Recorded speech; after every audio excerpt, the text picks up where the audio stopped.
Авиаапаттар. 2025 жылдың 12 маусымы. Үндістанның Ахмедабад қаласындағы Сардар Валабхай Пател халықаралық әуежайы. Бұл күн жүздеген адам үшін қарапайым сапардың басталуы болуы керек еді. Бірақ бірнеше минуттан кейін ол әлемдік авиация тарихындағы ең жұмбақ апаттардың біріне айналады. Air India әуе компаниясының Boeing 787 Dreamliner ұшағы Лондонға бағыт алған 171 рейске дайындалып тұрды. Бортқа 242 адам мінді.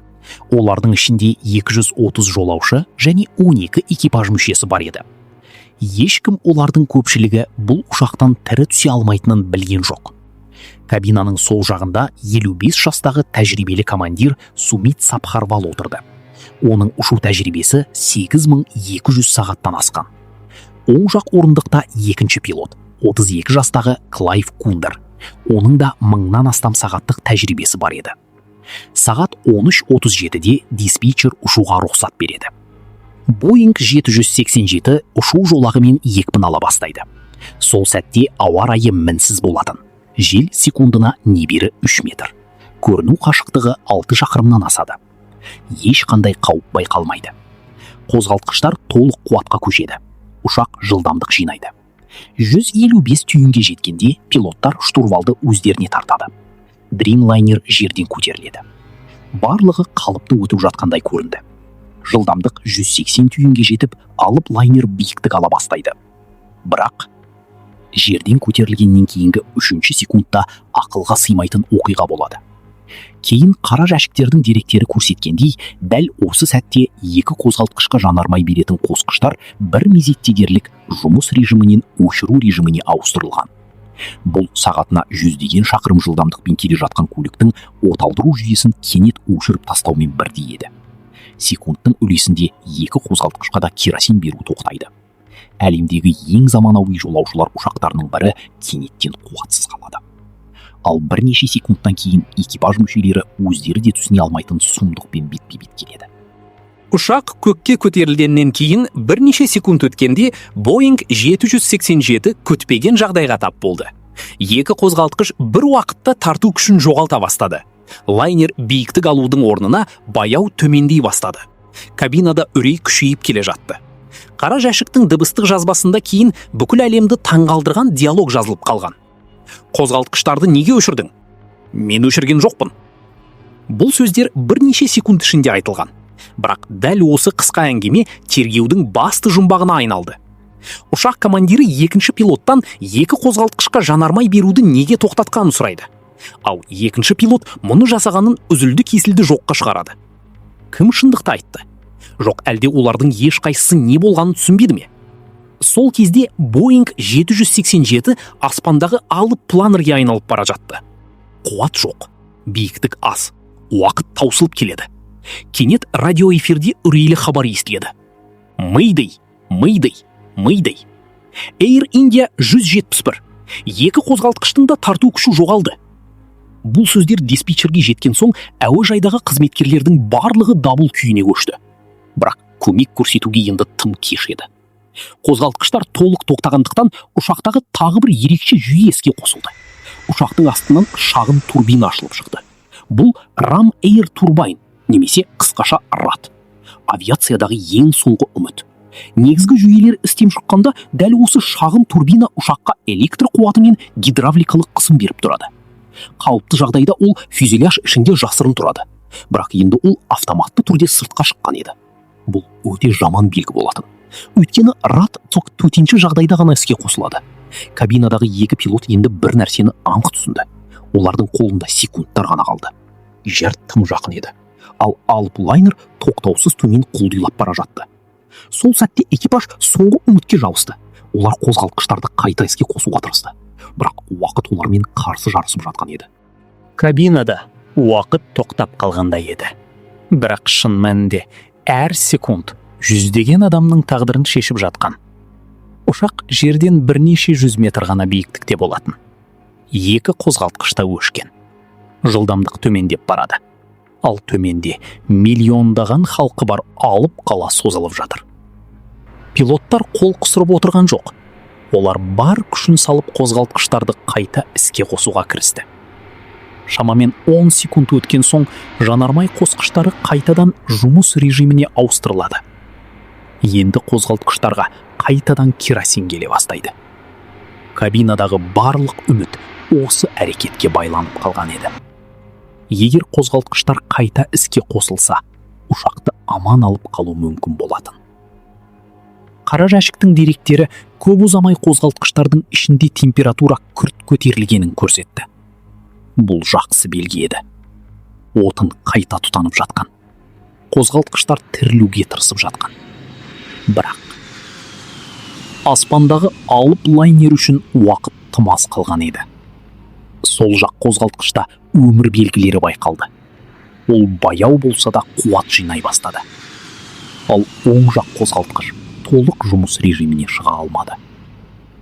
Ұшаққа екі қозғалтқыштың да күші қажет болатын. Бірақ олардың қолында енді секундтар ғана қалған еді. Ұшақ төмендей берді. Кабинадағы екі пилот та жағдайдың қаншалықты ауыр екенін түсінді.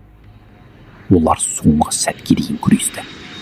Соңғы секундқа дейін. Бірақ табиғат заңын жеңу мүмкін емес еді. Бейнебақылау камералары түсірген кадрларда Boeing 787 ұшағының мұрны сәл ғана жоғары көтерілген күйде төмен құлдилап келе жатқаны көрінеді. Бұл экипаждың соңына дейін ұшақты ұстап тұруға тырысқанын дәлелдейді. Олар берілмеді. Олар соңғы секундқа дейін күресті. Бірақ табиғат жын. Және апаттан құтылу енді мүмкін болмай қалған. Ұшудан небәрі 30 секунд өткенде Boeing 787 Dreamliner жерге қарай өлім құшағына құлай бастады. Ал келесі сәтте бүкіл Ахмедабадты дүр сілкіндірген жарылыс болады. 2025 жылдың 12 маусымы Ахмедабад аспанында болған оқиға бірнеше секундтың ішінде жердегі жүздеген адамның өмірін өзгертті.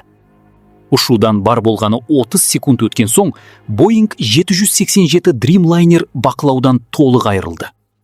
Ұшақ әлі де көлденең қалыпты сақтап тұрғандай көрінгенімен биіктігін жоғалтуды тоқтата алмады. Төменде тұрғын үйлер мен оқу орындары орналасқан аудан еді. Сол сәтте жерде жүрген адамдардың ешқайсысы өздеріне ажал жақындап келе жатқанын білген жоқ. Келесі секундта алып лайнер Механинагар ауданындағы медициналық колледж жатақханалары кешеніне соғылады. Соққының күші соншалық бірнеше ғимарат бір мезетте қирай бастайды. Ал содан кейін алып жарылыс орын алады. От шарындай жалын аспанға көтеріледі.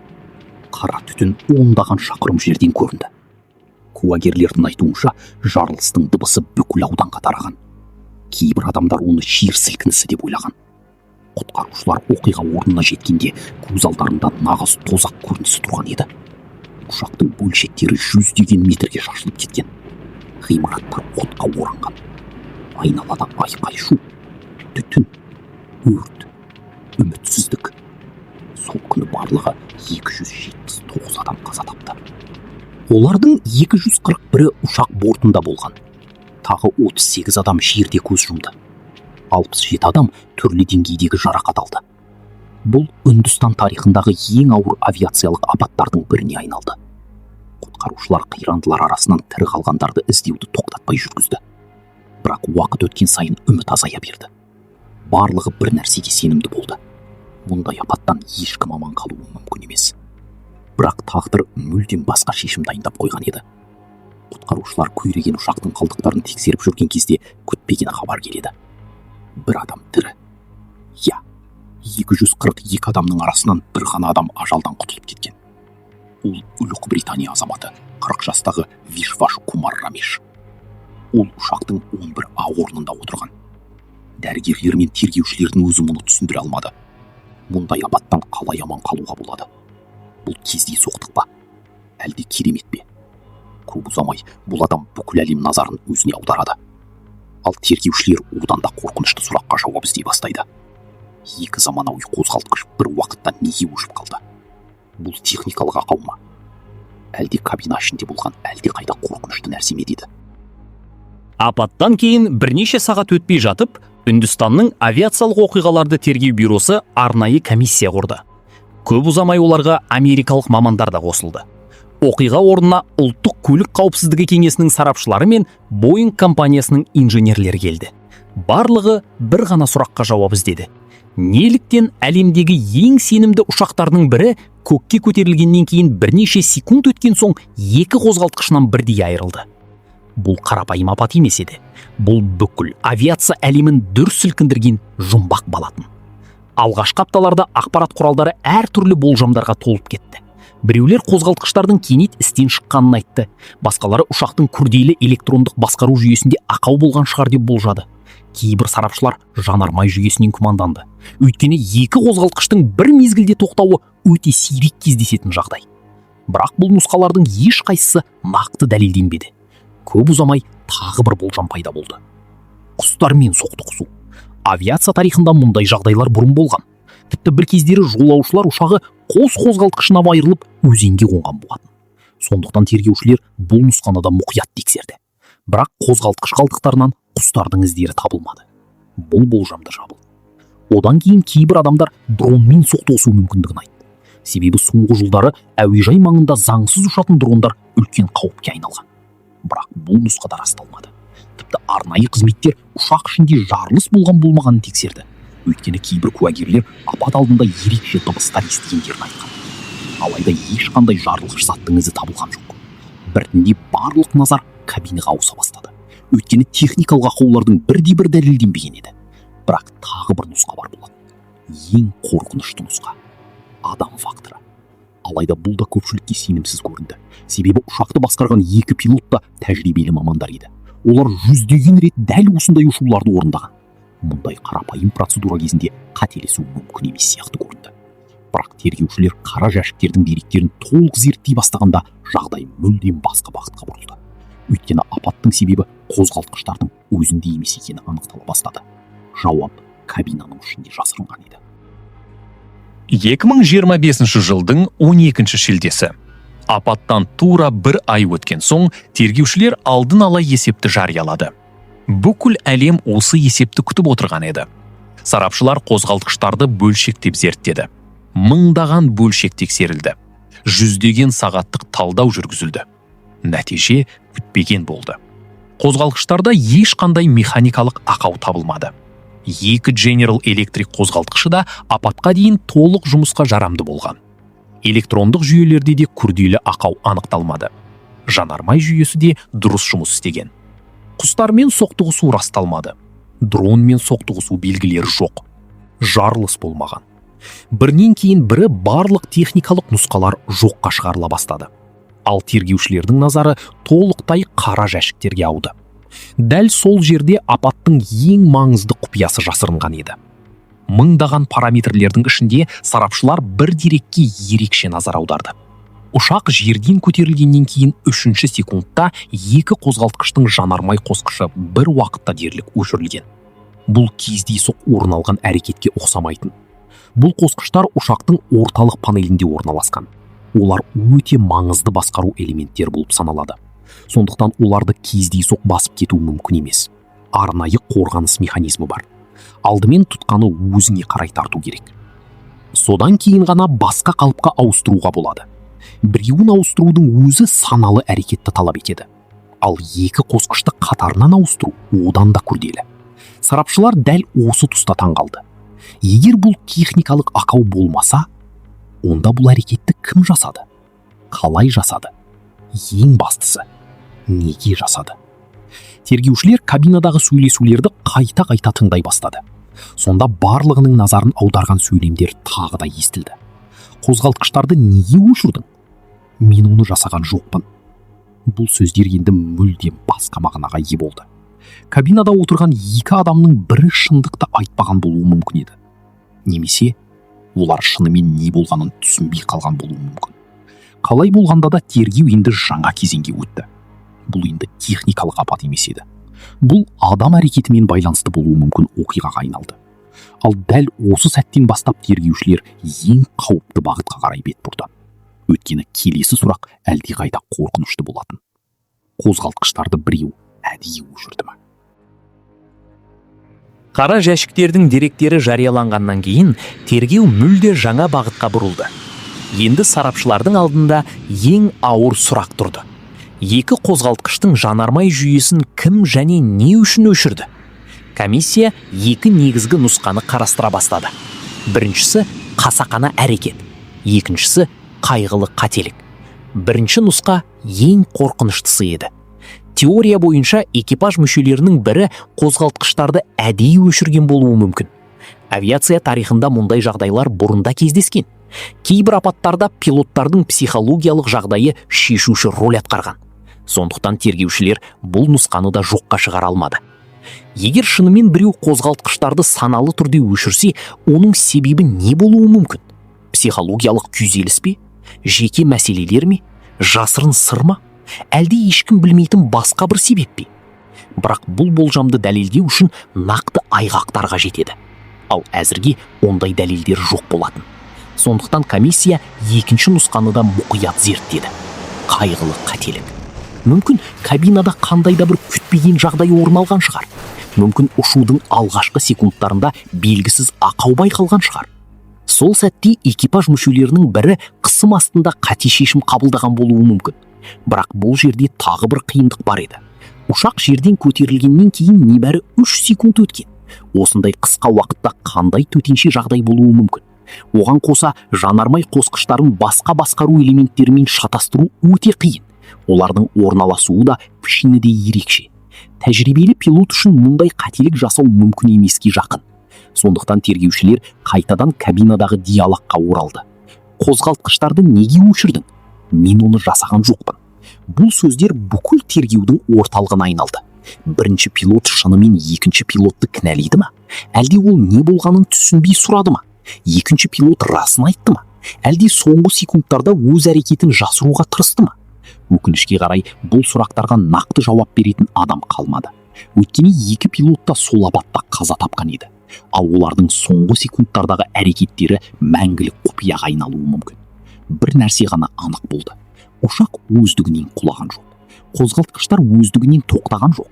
Қара жәшіктер көрсеткендей шешуші әрекет дәл кабина ішінде жасалған. Бірақ оны кім жасағанын және не үшін жасағанын әзірге ешкім білмейді. Ал тергеушілерді енді ең соңғы әрі ең маңызды кәзем күтіп тұрды. Олар пилоттардың өмірін, өткенін, психологиялық жағдайын және ұшақтың барлық жүйелерін қайтадан зерттеуге кірісті. Өйткені осы жұмбақтың жауабы сол жерде жасырынуы мүмкін еді. Air India 171 рейсінің апаты аяқталған жоқ. Иә, біз не болғанын білеміз. Біз ұшақтың неге құлағанын да білеміз. Біз екі қозғалтқыштың да қолдан өшірілгенін білеміз. Бірақ ең маңызды сұрақ әлі күнге дейін жауапсыз қалып отыр. Неге? Неліктен ұшақ көкке көтерілгеннен кейін небәрі 3 секунд өткенде екі қозғалтқыштың жанармай жүйесі өшірілді? Бұл саналы әрекет болды ма? Әлде адамзат тарихындағы ең қайғылы қателіктердің бірі ме? Тергеушілер енді пилоттардың өмір жолын толық зерттеуге кірісті. Олардың психологиялық жағдайы, отбасылық мәселелері, қаржылық жағдайы, соңғы айлардағы өмірі, әрбір қоңырауы, әрбір хабары, әрбір әрекеті мұқият тексерілуде. Сонымен қатар Boeing 787 ұшағының барлық жүйелері қайтадан зерттеліп жатыр. Инженерлер жүздеген сағат бойы тренажерларда түрлі сценарийлерді қайталауда. Бір ғана мақсат бар. Сол 3-ші секундта кабина ішінде не болғанын анықтау. Бірақ кейде авиация тарихында жауабы ешқашан табылмайтын сұрақтар болады.